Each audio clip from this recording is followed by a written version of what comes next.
In this video, we will solve a question on how to find the profit maximizing level of price and output in case of monopoly and perfect competition, and also how to calculate deadweight loss. Question is, if demand function of a monopolist is P is equal to 100 minus 3Q, P is the price, Q is the output, and average cost is equal to marginal cost, which is equal to 10. Find out profit maximizing level of price and output in case of monopoly and perfect competition.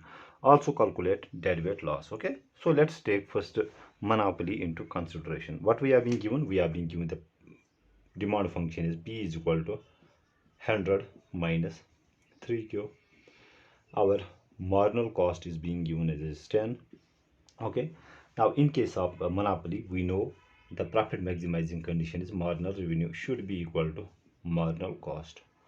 So first we need to find out the marginal revenue, and marginal revenue can be calculated. First we need to find out total revenue, which is simply price into output. Price function is 100 minus 3Q. To this we multiply Q. That gives us total revenue equal to 100Q minus 3Q square. Okay. Now then marginal revenue is simply the derivative of total revenue function with respect to output. Taking derivative of 100Q, we get 100. Derivative of Q square is 2Q, so 3 into 2 is 6Q. So our marginal revenue is equal to 100 minus 6Q. Profit maximization requires that we equate marginal revenue with marginal cost. It will be more plausible if I draw the graph side by side. So if we have output on the horizontal axis, price on the vertical axis, we have this demand function 100 minus 3Q, and let's write it in this fashion. This is our demand function. Okay, then we calculated the marginal revenue. Okay, so here we have same intercept, okay, 100, but the slope of marginal revenue is twice the slope of this demand function. Okay, this is our marginal revenue function. Profit maximization requires marginal revenue should be equal to marginal cost, and marginal cost is here constant. Okay, marginal cost is 10. Let us say this denotes the marginal cost which is 10. Profit maximization requires that marginal revenue should be equal to marginal cost, so it will be this output where marginal cost and marginal revenue intersect with each other. So marginal revenue is 100 minus 6Q. We equated marginal cost with marginal cost, which is 10. Solving for Q, we get 6Q is equal to 100 minus 10 is 90, which gives us Q is equal to, if I divide both sides by 6, I will get the value of Q is equal to 15. Okay, so in case of monopoly, output will be produced as 15, and at what price? Simple thing, simply plug Q is equal to 15 in the demand function. We will get P is equal to 100 minus 3 into the profit maximizing level of output, so which gives us, and let me write it here, P will be equal to 100 minus 45, which is 55. So at a price of 55, we got the profit maximizing level of output as 15 and profit maximizing level of price as 55 in case of monopoly. Okay, now we are done with this.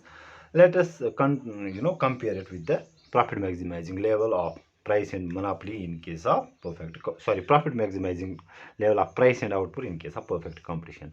In case of perfect competition, profit maximization requires we equate price with marginal cost. Okay, so we equate price with marginal cost. Now what is P? P is equal to 100 minus 3Q, and we equated with the given marginal cost, which is 10. So 3Q is equal to 100 minus 10 is 90. So we get here Q is equal to, dividing both sides by 3, Q will be equal to 30. Okay, so in case of perfect competition, output produced or supplied will be equal to 30. So this is our P is equal to marginal cost, they intersect at this point. So output produced in case of monopoly will be equal to 30 at a price of 10. So in case of perfect competition, price will be equal to 10 and output produced will be equal to 30. Okay, Here you can see clearly that in case of monopoly, output will be produced less at a higher price. Output is produced, profit maximizing output is 15 at a price of 55. But in case of perfect competition, output produced is more comparatively to the monopoly. That is, we produce 30 units at a lower price of 10. Okay. Now we need to calculate the deadweight loss. What is deadweight loss? Deadweight loss is the cost borne by the society when there is an imbalance between demand and supply. Okay, or it is an economic inefficiency when the production is not society socially optimal. Okay, so socially optimal requires price should be equal to marginal cost. Okay, in case of perfect competition, we produce socially optimal output, that is we produce at this point. But in case of monopoly, we are at this point. Okay, now the deadweight loss is simply the area of this very green triangle. So deadweight loss is simply the area of this triangle, or simply it is the economic inefficiency that is caused by the imbalance between the demand and supply. Okay, uh, so it is the area of this very triangle, and the area of this triangle is simply one half of base is this very option, and uh, the distance of these 2 points is simply 13 minus 50. 13 minus 15 times, we know area of a right angle triangle is simply one half of base into height. So this is by base, and height is 55 minus 10. So the length of this very line is equal to, or line segment is 55 minus 10. Let me write it here, 55 minus 10, and it will come out to be one half of 30 minus 15 is 15, and 55 minus 10 is 45, which comes out to be one half of this will come out to be, I have calculated it, 675, and which comes out to be 337.5. This is the deadweight loss caused by the monopoly. I hope I make myself clear in this video. Thank you.